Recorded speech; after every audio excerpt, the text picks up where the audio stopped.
Hi everyone, back with another card to share with you today. So I'm using the Ornamental Pine stamp set. So I got this stamp set only a little while ago. This is the card I'm making, by the way. I got this stamp set probably about 2 weeks ago, and I can't believe I waited so long to get this stamp. It was one of those ones that was like, oh, do I, don't I? It wasn't the first on my list out of the new catalogue, but I really love it. I saw some other examples on Pinterest and YouTube, and it pushed me over the edge, and I finally got it, and I absolutely love it. So this is the first card that I've made from it, and straight away I knew I wanted to share it with you guys. I just love this because it's a pine tree, and in Australia, well, in Brisbane, even though we had the fake tree inside the house at Christmas time, I do remember that we lived on a bit of acreage when I was younger, and we had, my dad would cut down a little pine tree and put it out at the back door, and we'd decorate it with some decorations and that. And it's just, I don't know, for me it's a very Brisbane Australian thing to have the pine tree as a Christmas tree. I don't know, it's a bit silly. I guess it's probably like that around the world, but I don't know. To me it just feels like Christmas. So I've seen a lot of things done with this with snow, and that's not really how I think of Christmas, but there's so much you can do with this stamp set without snow, so I'm really glad I got it.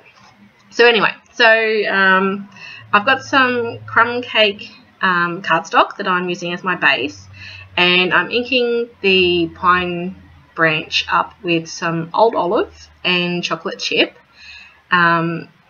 So the first card that I did it up with the oval as Old Olive, and I knew straight away I wanted to change it up with some different colours and see what looks best. So that's why I'm doing 2 more cards here.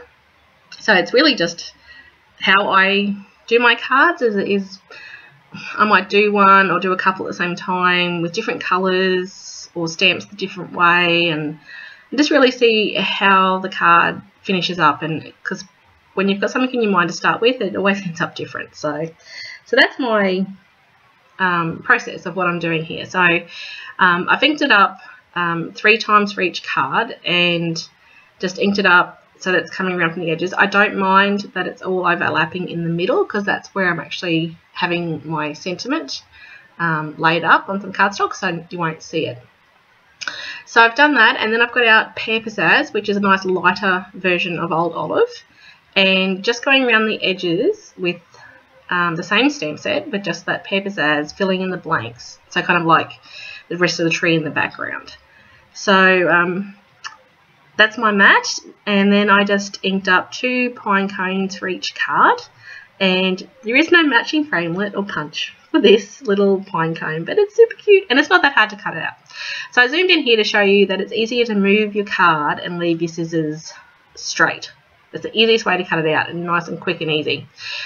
So that's as much as I got. I cut it off there because I moved backwards in my chair and it went out of the camera zone there.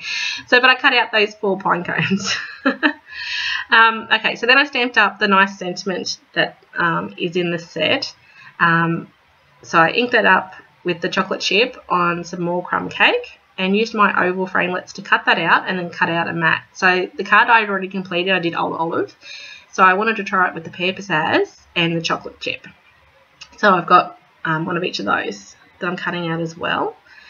So I just used the 2 sizes of the ovals right next to each other to layer that up. Okay, so then what I did was I used the paper piercing set, the Occasions one that has the ovals. So I got this on the weekly deals the other day. If you've been watching all my YouTube videos, you know I've been buying a lot of the weekly deals. Why not? It's such a great deal.